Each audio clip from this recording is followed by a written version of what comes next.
C'est un numéro spécial de la Côte d'Ivoire en marche. Il est consacré à un volet qui préoccupe les populations. Il s'agit de la cherté de la vie. Ce n'est pas un phénomène spécifique à la Côte d'Ivoire. Mais ici, pour faire face à la situation, le gouvernement ivoirien a pris des mesures. Il a mis en place un dispositif. De quoi s'agit-il? Mesdames et messieurs, bonsoir.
Hausse incontrôlée de certaines denrées sur le marché, en particulier des denrées de première nécessité, la situation préoccupe le gouvernement ivoirien.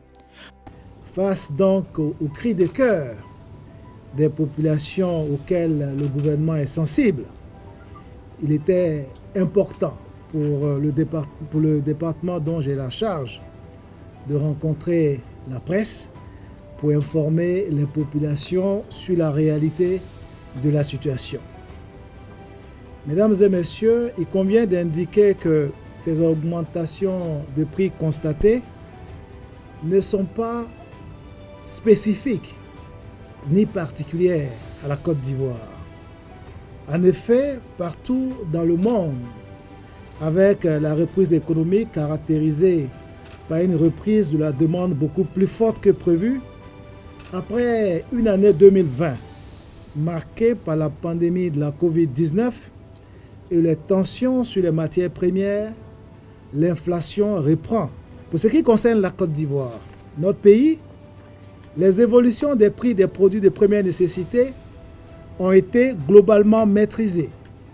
Au cours du premier trimestre de l'année 2021, comparativement à la même période de l'année 2020, avec un approvisionnement régulier des marchés avant la crise énergétique, grâce aux différentes mesures prises par le gouvernement.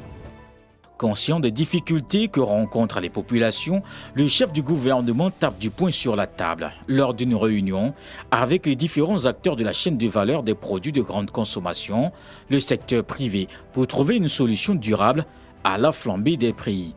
À l'issue de la rencontre, Patrick Kachi promet des mesures fortes dans les jours à venir. Des mots, ensuite des actes. Le Premier ministre lui-même va peser le panier de la ménagère. 2 juillet 2021, Patrick Kachi au Forum des marchés d'Adjamé. Le panier est désormais remplacé par un sac.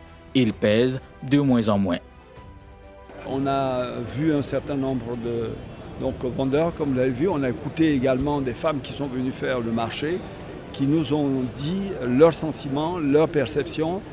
Ça nous a permis de prendre la mesure de la réalité des choses. L'une des premières actions qui ressort de cette visite, en particulier du marché, c'est le renforcement du contrôle des prix. Il se fait régulièrement, mais tous souhaiteraient que ce contrôle soit renforcé parce qu'eux-mêmes ont le sentiment que les événements successifs qui sont survenus, soit le Covid, soit les questions liées à la pénurie circonstancielle d'électricité, ont été une opportunité, une occasion pour certains d'aller dans des augmentations inconsidérées et inexplicables. Alors, il faut une solution urgente. Sur place, le Premier ministre annonce la réactivation et le renforcement des actions du Conseil national de lutte contre la vie chère. L'objectif affiché est clair, mettre fin à l'augmentation excessive de certaines denrées alimentaires. À partir de la semaine prochaine, nous aurons déjà la première réunion du Conseil national de lutte contre la vie chère, qui va donc définir les règles de travail qu'on aura pour, au fil des jours et du temps, arrêter secteur par secteur les problèmes qui se posent tout au long de la chaîne. Mais également rencontrer les acteurs de principales filières d'exportation pour voir dans quelle mesure on peut accroître de façon significative la valeur ajoutée, quels sont les points bloquants, qu'est-ce que l'État peut faire à leur côté pour que dans l'ensemble, leur exercice donc, de leur activité dans le métier s'améliore, s'accroisse, mais également que l'on puisse, pour les populations, avoir un spectre de produits beaucoup plus large à des coûts encore plus accessibles. Créé par décret numéro 2017-410 du 21 juin 2017, le Conseil national de lutte contre la vie chère est chargé d'assurer une veille permanente sur les prix des produits de grande consommation. Présidé par le Premier ministre, le Conseil se présente comme un cadre permanent d'échange entre le secteur privé et le secteur public, entre les opérateurs économiques et le gouvernement, entre les syndicats, les associations de consommateurs et le gouvernement. Et pour compléter l'écosystème, en mai dernier, j'ai installé, je pense que vous l'avez suivi, le Conseil national de la consommation, qui était une attente du mouvement consumériste, où le secteur privé siège, où les professionnels du secteur privé sont, où les associations de consommateurs sont, et ils en ont même la vice-présidence. Pour qu'au sein de ce conseil consultatif, il y ait de la confrontation et des échanges entre les problèmes soulevés par les populations à travers les associations de consommateurs et les services publics. Entre 2014 et 2017, les enquêtes d'opinion réalisées ont montré que les trois principaux postes de dépenses des ménages ivoiriens sont le logement, 13%, le transport, 12% et l'alimentation, 25%. Concernant justement l'alimentation, le coût élevé des produits vivriers est lié au climat caractérisé par une faible pluviométrie. Cela affecte la disponibilité des produits face à une forte demande. L'éloignement des zones de production par rapport à la ville d'Abidjan affecte la fréquence des approvisionnements et impacte les prix à la hausse. Enfin, la croissance démographique, marquée par une urbanisation galopante, le coût du transport, l'existence de cartels et les pratiques spéculatives et anticoncurrentielles, expliquent aussi le renchérissement des produits. Depuis 4 ans, plusieurs mesures matérialisent la volonté du gouvernement de protéger le pouvoir d'achat des ménages. Parmi ces mesures, le plafonnement des prix et la surveillance plus accrue de l'application des vrais prix sur le marché. Le plafonnement des prix et des marges a concerné le riz, le sucre, l'huile de table raffinée, la tomate concentrée et le ciment. Ces produits de grande consommation faisaient l'objet de spéculations. La mesure a été appliquée avec succès pendant 6 mois, jusqu'en janvier 2018. Au bilan, sur 14 845 magasins visités, il a été enregistré 1206 cas de non-respect des prix plafonnés, soit 92% de succès. Et cette année, par rapport aux mesures que nous avons prises, on a plafonné le prix de la viande avec os, je veux dire après la crise énergétique, à 2600 francs pour la viande avec os et à 2800 francs pour la viande sans os. La mission du gouvernement est d'assurer la surveillance du marché et d'encadrer les prix en cas de dysfonctionnement du marché et lorsqu'il y a également des pratiques spéculatives. Dès lors que le gouvernement constate qu'il y a un phénomène en fait de crise persistante dû à des pratiques spéculatives, dû en fait à des dysfonctionnements du marché avérés, le gouvernement intervient. Le gouvernement ivoirien est donc déterminé à lutter contre la vie chère. Création et réhabilitation de centres de groupage et de marchés de gros, le Kadbouaké, dans les principales zones de production du vivrier. La décision que le gouvernement vient de prendre pour avoir des contrôleurs, que ce soit sur tous les produits comme le carburant, ça soit appliqué et puis surveillé de près. Là, nous aurons maintenant à qui il faut s'adresser pour voir en cas d'un problème de manque de carburant ou bien du prix, de la cherté du carburant. Pour que la ménagère soit à l'aise. Donc il faudrait qu'il y ait des contrôleurs comme les détaillants, comme les grossistes. Personne ne doit être exemple dans cette affaire. Tout le monde doit être contrôlé par les agents de l'État pour une bonne suivi. Au plan institutionnel, le gouvernement a réorganisé le Conseil national de lutte contre la vie chère pour en faire l'instrument d'orientation, de pilotage et de suivi de la mise en œuvre des actions contre la vie chère. Le Conseil, dont la reprise des activités a été annoncée par le Premier ministre Patrick Achi. La Commission de la concurrence a aussi été installée pour lutter plus efficacement contre les pratiques anticoncurrentielles et les ententes commerciales. L'Office pour la commercialisation des produits vivriers au CPV est aussi en cours de réforme. Pour compléter ce dispositif, un Conseil national de la consommation, plateforme d'échange entre les consommateurs, le secteur privé et l'administration a été créé. Outre ces acquis, le gouvernement ne cesse d'afficher sa ferme volonté de travailler en étroite collaboration avec le secteur privé et de faire du dit secteur le véritable moteur de la croissance économique, source de création de nouvelles unités de production, d'emploi et de services nouveaux pour accompagner les entreprises dans leur quête constante de compétitivité. Ainsi, l'État définit les grandes orientations de sa politique économique et crée un cadre propice devant permettre d'atteindre ses objectifs pour le bien-être des populations. Dans ce contexte, certains modes de financement tels que le partenariat public-privé peuvent permettre au gouvernement de Côte d'Ivoire d'atteindre cet objectif. Par ce biais, le secteur privé apporte du savoir-faire et des ressources financières qu'il est prêt à investir. Le 1er avril 2019, le gouvernement signe une convention de délégation des services publics de métrologie légale portant sur les vérifications primitives des appareils et instruments de mesure, ainsi que les préemballés. L'une des missions du ministère du Commerce, c'est de s'assurer de ce qu'on appelle la loyauté dans les transactions. Ça veut dire quoi? Quand vous partez acheter 1 kg de viande ou bien 1 kg de riz, quand vous regardez la balance, vous vous assurez que c'est vraiment 1 kg de viande ou 1 kg de riz. La métrologie est essentielle dans la vie. La métrologie est essentielle dans le commerce, dans l'économie. La métrologie fait partie des instruments de lutte contre la vie chère, puisque ça assure la loyauté dans les transactions. Les instruments peuvent contribuer, selon des experts, à la normalisation des prix. Je vais prendre un exemple simple. Vous allez au marché, devant le boucher, vous souhaitez acheter 2 kg de viande à raison de 2500 francs le kilo de viande. Vous remettez 5000 francs au boucher et en retour, il doit vous donner 2 kg de viande. En définitive, vous vous rendez compte que c'est 1,8 kg qu'il vous a donné. Vous vous rendez compte que la transaction n'a pas été loyale, la transaction n'a pas été transparente et la transaction n'a pas été équitable. Alors, si vous avez une famille moyenne de 5 personnes où vous avez besoin de manger 2 kg de viande par semaine, vous comprenez que si on vous sert 1,8 kg, vous ne pourrez pas atteindre la fin de la semaine.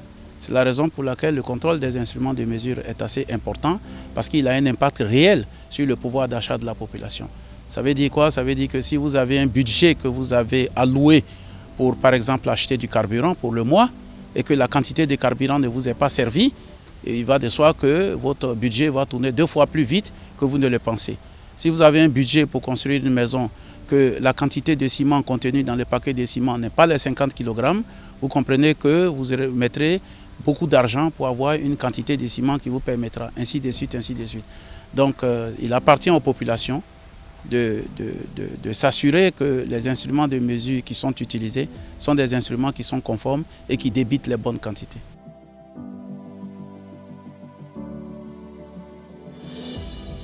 La grande partie des distributeurs de carburant se trouve sur Abidjan et sa périphérie et nous avons constaté, hélas, que 39,84% des distributeurs de carburant que nous avons vérifiés ne débitaient pas correctement le carburant aux Ivoiriens. C'est énorme. Cela veut dire, pour un exemple simple, si vous avez le litre du gasoil à 600 francs, que vous demandez 20 litres de gasoil, vous serez en mesure de débourser 12 000 francs CFA pour recevoir 20 litres de gasoil. Mais dans des cas, nous avons remarqué que ce n'était pas 20 litres de gasoil en fonction des instruments de mesure que nous avons utilisés, que ce soit 17,80, 16,90 ou parfois même 14 litres qui sont vendus. Mais c'est tout à fait normal parce que ce carburant est vendu à travers des instruments de mesure qui est la pompe. Cette pompe se détraque, cette pompe peut être déréglée de par la volonté de celui qui vend le carburant ou peut être détraquée de façon naturelle. Donc nous, météorologues, nous intervenons avec les sociétés prestatrices de ces stations d'essence qui viennent, qui ajustent ces pompes. Nous refaisons des essais météorologiques et nous voyons jusqu'à quel niveau ces contrôles sont considérés comme des contrôles efficaces. Voici ce que nous avons pu constater pour le moment sur le terrain. Mais les contrôles vont s'étendre à différents domaines donnés. À Bengourou, à 205 km d'Abidjan, cas pratique sur le contrôle des volucompteurs, entendez, instruments de pompage et de distribution de carburant. On a plusieurs jauges qu'on utilise. Il y a une jauge de 5 litres, une jauge de 10 litres et une jauge de 20 litres. On a 4 essais à faire, c'est-à-dire 2 essais de 5 litres, un essai de 10 litres et un essai de 20 litres. Pour la jauge de 5 litres, les erreurs tolérées, c'est de plus ou moins 25 millilitres. Pour la jauge de 10 litres, les erreurs tolérées, c'est de plus ou moins 50 millilitres. Et pour la jauge de 20 litres, c'est de plus ou moins 60 millilitres. Donc après tous ces essais, on a constaté que la pompe ici présente, et comme la respecte tous ces erreurs tolérées là. Donc c'est pour ça qu'on a posé une vignette de conformité de l'année 2021. Le contrôle qu'on vient de faire, elle est valable pour 6 mois. Voilà, pour 6 mois. Donc c'est pour ça qu'on a coché dans la case de décembre. Puisqu'on a fait l'essai, actuellement on est en juin. Donc ça, de juin à décembre, ça fait 6 mois. Les sentiments sont énormes. Les clients peuvent comprendre maintenant que nous travaillons dans la transparence, qu'il n'y a plus de doute. Oui, quand ils viennent, on essaie de les faire comprendre. Comme dans les autres coins, là, ils sont un peu touchés là. Donc quand ils arrivent ici, là, ils hésitent souvent. Donc là, ils auront la confirmation que nous travaillons dans la transparence. Mais avant la mise en place de ces opérations de contrôle, les usagers en faisaient les frais dans les stations-service. Leur témoignage. En ce qui concerne les pompistes, bon, excusez-moi, hein, en suivant, on a l'impression que le litrage que nous avons payé, on a l'impression que souvent ce n'est pas vraiment le nombre qui est, hein, c'est le litrage qui est servi. J'ai plusieurs fois été victime à Abidjan. Et j'avais pris pour 30 000, parce que je prends toujours 30 000 francs pour ma consommation. Mais ce jour-là, lorsque j'ai pris les 30 litres, les 30 000 francs, et que j'ai mis mon compteur en bas, je n'ai pas trouvé le niveau qu'il fallait. Je suis revenu voir le pompiste. Il m'a dit carrément que bon, lui, il ne sait pas ce qui se passe. Je remercie le gouvernement pour cette initiative. Après à Bengourou, cap sur Boaké, changement de lieu, mais même constat dans les stations-service. Nous, les transporteurs, le carburant que nous consommons, on consomme en grande quantité. Mais quand nous prenons le carburant, chaque fois on fait palabre avec nos chauffeurs. On croit que c'est eux qui nous volent le carburant. Mais nous constatons qu'il y a un problème. Mais on ne sait pas à où, à qui il faut t'adresser. Donc, si tu prends au moins 10 litres de carburant et tu as au moins 9 litres de carburant dans ta voiture et dans ton camion, c'est que ça ne pourra pas éteindre où tu vas arriver. Donc, aujourd'hui, Dieu merci, l'État a envoyé une équipe pour venir nous solliciter et puis nous aider pour pouvoir faire ce combat-là.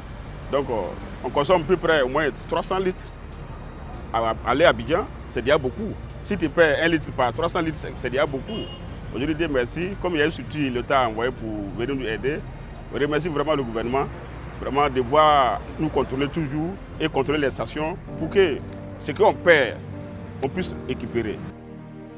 Après l'inspection, un document administratif est remis aux responsables de la station pour certifier que les pompes des stations sont conformes aux règles. Autre fait, il s'agit des préemballés, sacs de riz, bouteilles de gaz et soda. Nous sommes ici devant un dépôt de gaz à l'intérieur du pays. Comment savoir si ces bouteilles sont exactement pleines? Une interrogation qui a besoin de réponses et c'est là qu'intervient la science de la mesure. Je voudrais donner l'exemple de la bouteille de gaz qui est un préemballé. Un préemballé met en évidence 3 notions fondamentales. Le contenant, qui est la bouteille, le contenu, qui est le gaz, et l'inscription portée sur le contenant, 28 kg, 6 kg ou 12 kg.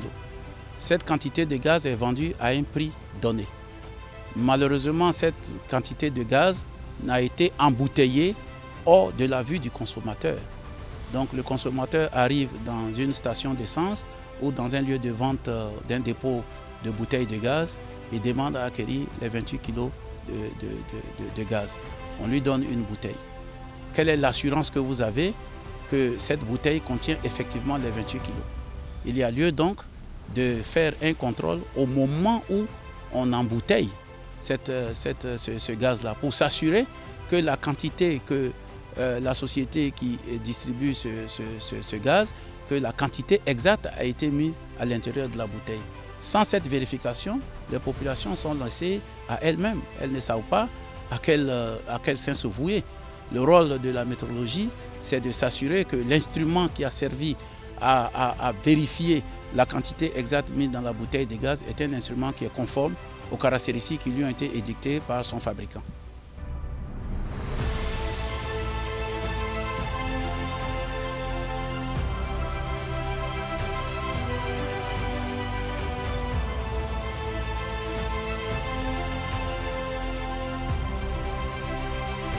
Vous le constatez avec moi que, à vue d'œil, ces deux bouteilles ne sont pas remplies de la même façon.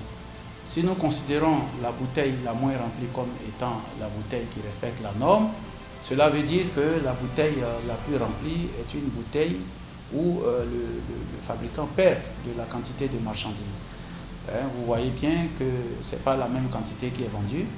Et si nous considérons la bouteille la plus remplie comme étant la bouteille qui est aux normes, cela veut dire qu'ici, chaque citoyen qui achètera cette bouteille de soda mal remplie est une perte pour ce consommateur-là. Alors le métrologue cherche à s'assurer, en vérifiant la conformité donc, des préemballés, en vérifiant la conformité des instruments de mesure, que ces instruments, que la transaction qui a lieu est une transaction loyale, transparente et équitable pour tous. La métrologie concerne aussi les compteurs d'électricité. Scientifiquement, il s'agit des solutions à haute technologie, étalonnage ou vérification des instruments de mesure dans toutes les grandeurs. Masse, température, pression, débit, niveau, force, électricité, bref, de l'analyse des matériaux ultra rapides au pesage de la plus haute précision en passant par la synthèse organique automatisée, la manipulation ergonomique des liquides et le contrôle qualité. La métrologie reste la solution pour les consommateurs et les entreprises. Des experts le confirment. Cet aspect de contrôle des instruments de mesure permet à ce que l'équité soit établie entre l'acheteur et le vendeur. C'est de ça que s'occupe la métrologie légale. Donc, prendre une décision pareille pour vouloir à ce que ce travail soit bien fait, en confiant cette activité à une société, bien à un opérateur privé, nous ne trouvons pas d'inconvénient parce que ce qui est recherché au final, c'est de protéger le consommateur. C'est un outil économique parce que la vérification des pompes bascules, la vérification des pèses essieux, ça établit l'équité et ça évite même les contestations des poids au niveau des péages et consorts. Et pour que tout se passe dans les règles de l'art, il faudrait que ces instruments-là qui sont utilisés, que ce soit les distributeurs de stations-service, les pompes bascules, les pèses essieux et d'autres équipements de mesure utilisés pour vérifier les instruments, pour établir les tarifs et consorts, il faudrait que tous ces instruments de mesure-là soient vérifiés. Voilà autant de quoi s'occupe la métrologie. Tout ce qui est utilisé dans le commerce pour échanger entre un consommateur avec un consommateur, tous ces instruments de mesure doivent être vérifiés.